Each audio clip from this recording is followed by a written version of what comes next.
Hi there, my name is Brian and I'm going to run you through the settings I use for my XYZ Pro, my slicing program I'm using with this XYZ printing Vinci Pro 1.0 printer. I get this question a lot of times and people are asking, what are your settings when you're printing ABS material? Well, to be honest, ABS isn't that hard to print, but you have to know the settings for your printer.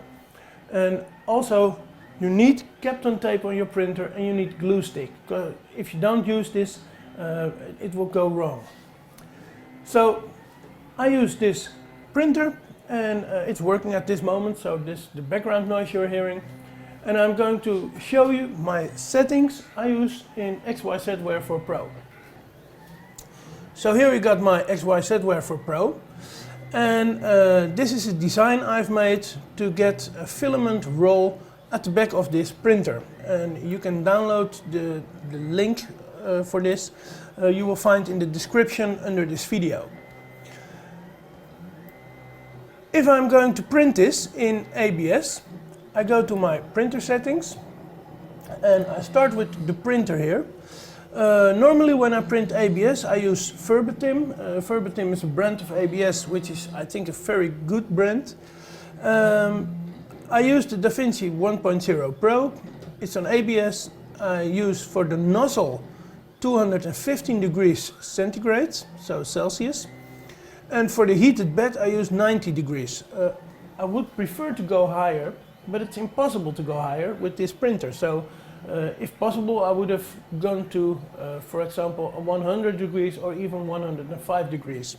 But it's impossible on this printer, so 90 degrees is the maximum you can set.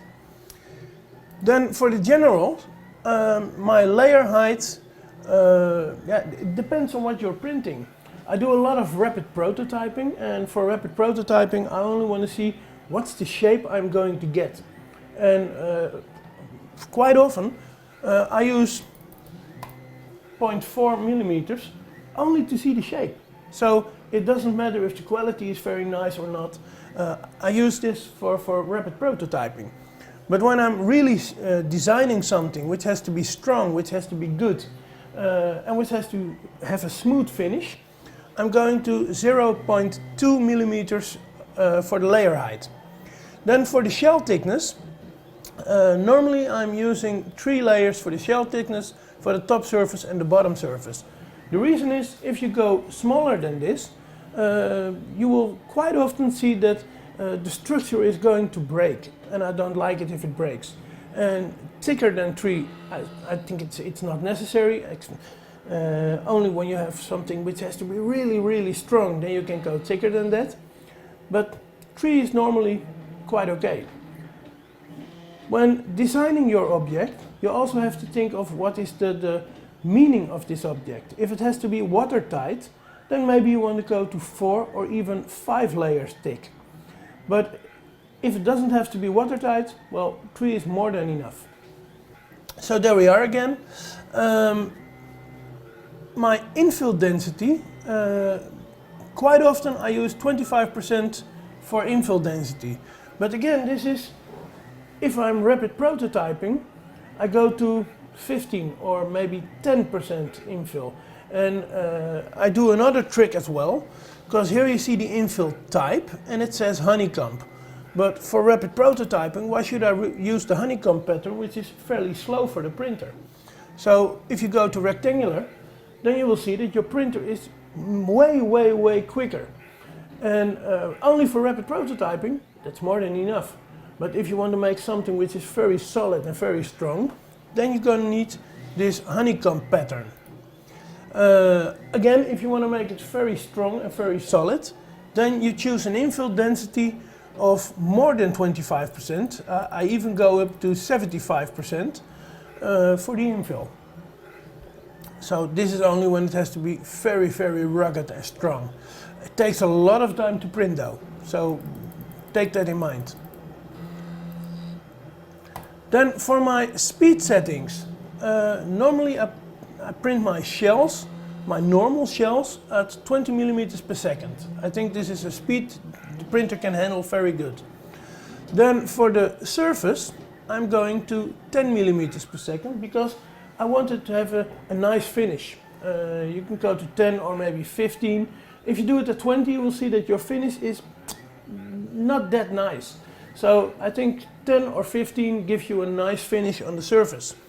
And for the small radiuses, this is where the printer is making a bend, where it's making a corner, which has a very nice gap. And I think the printer does a nice job at 10, maybe 15 millimeters per second. If you go faster than that, you will see that the printer starts to handle it a little bit awkward. So I like the settings on 10, maybe 15 millimeters per second. Then for the infill, well, the normal infill, I don't go faster than 20, but you can do so. Because when I go faster than that, I hear my bearings and I can really hear them squeak and make weird noises, and I don't like the weird noises, so I don't do it faster than 20 millimeters per second. But for the normal infill, you can easily go to 50 or 60 if the bearings would be better. For the top surface though, I wouldn't recommend to go higher than 20, because you want your top and your bottoms to be very, very rigid and solid. And for the solid infills, well, I don't use that much solid infills, but if you make a solid infill, you can do it very quick as well. Who cares? Then for the bridging is when you have to close a gap. So for example, here on this print, I don't know if you can see it, but there is a bridge which has to be closed. And if you're bridging, then the gap will be closed and the printer has to print in mid-air. So when you're printing in mid-air and you do it too fast, then it won't make a good gap closing. I find out that with ABS material, a speed of 10 millimeters per second gives you very good closing of all those gaps. So I use it for bridging at 10 millimeters per second.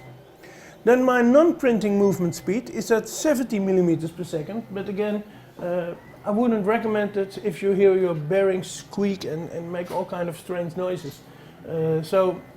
Yeah, I like the way my printer works and it works good, and there is not much going on at this speed, so maybe I set it lower. Then my retraction speed. My retraction speed is at 20 millimeters per second. Retraction is when the print head has filament in it and you don't want it to leak. So when it's traveling from one point to another and you don't want the head to leak filament on this traveling, then retraction takes the filament up again and makes sure that the filament is not in the nozzle at that moment. So with retracting, it makes sure it doesn't leak filament on your object. When set to 20 millimeters per second, you get a very nice movement without any leaking. Then for supports, well, I usually try to print everything without supports. When I make my own designs, I design them in a way I don't need support. So I think that's very important to know that when you're designing things, you don't want to design it in a way you need support. Sometimes you can't cope with that, so you need supports.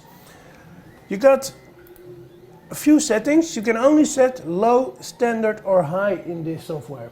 And later on I will discuss using other software, so you can set more settings. But for now, you can go to low, standard or high. Normally I use standard when I need support, but I try to avoid support, and I'll show you later on in this video why you don't need support.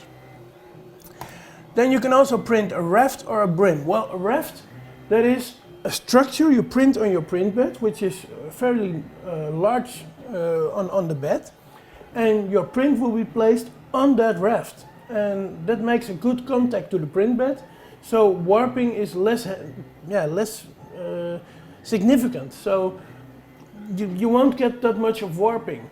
I think it's great for PLA, but for ABS I don't use it. I use Kapton tape and I use glue stick, and when applied I don't need the rafts.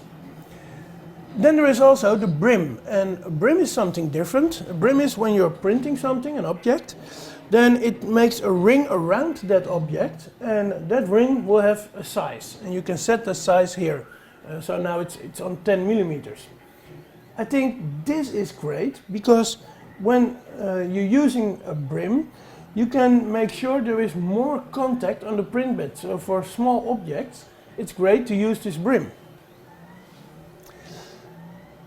Then when we go to the retraction settings, well, I can explain a lot about it, but you don't need to know really.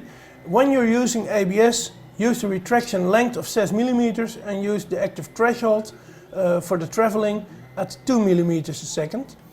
And retract at the beginning of each layer and disable retraction within the current perimeter. I think these are great settings. Don't mess with it. These are the settings also recommended by the factory, and they work great. So you don't need to do anything about this. When, for example, printing nylon, you need to change some things because nylon is leaking. So then you need more retraction control. But for ABS, you don't need it actually. I go and cancel this because my printer is already busy printing something. And now I'm going to show you why you don't need support if you're designing things right. So when you see this design, you see there is a lot of overhang here. It's placed on the print bed, so you see here the print bed, and then there is a lot of overhang in here. But I designed it in a way that the printer can cope with it. So I made a small bend in it so that the printer can cope with this overhang. And on this manner of working, on this manner of designing, you will see that you don't need supports. Also here with the holes, I made small corner hooks with it. I don't know how to say it. If you look here, you see I made some angles in it, and those angles are here so my printer can step by step go aside. So you don't need any support in here to print this. And also when you look here, also a big overhang here, but again it's shaped a way you don't need support. So when you're designing a part, you can best design it at a way you don't need support. And I like this very much because support is a waste of material actually. So if you can design something without support, I think that's better. So these are my settings I use for ABS. I will make another video for PLA, but these are my recommended settings for ABS for now. If you have questions, feel free to ask so. Do this on my Thingiverse account because I don't use this YouTube channel to see what kind of comments people give. But do it on my Thingiverse account. The link is in the description down below. Give it a thumbs up if you like this video. Also, if you like to follow my channel, then subscribe to my channel. And I hope you like this video. See you again the next time. Thanks a lot for watching.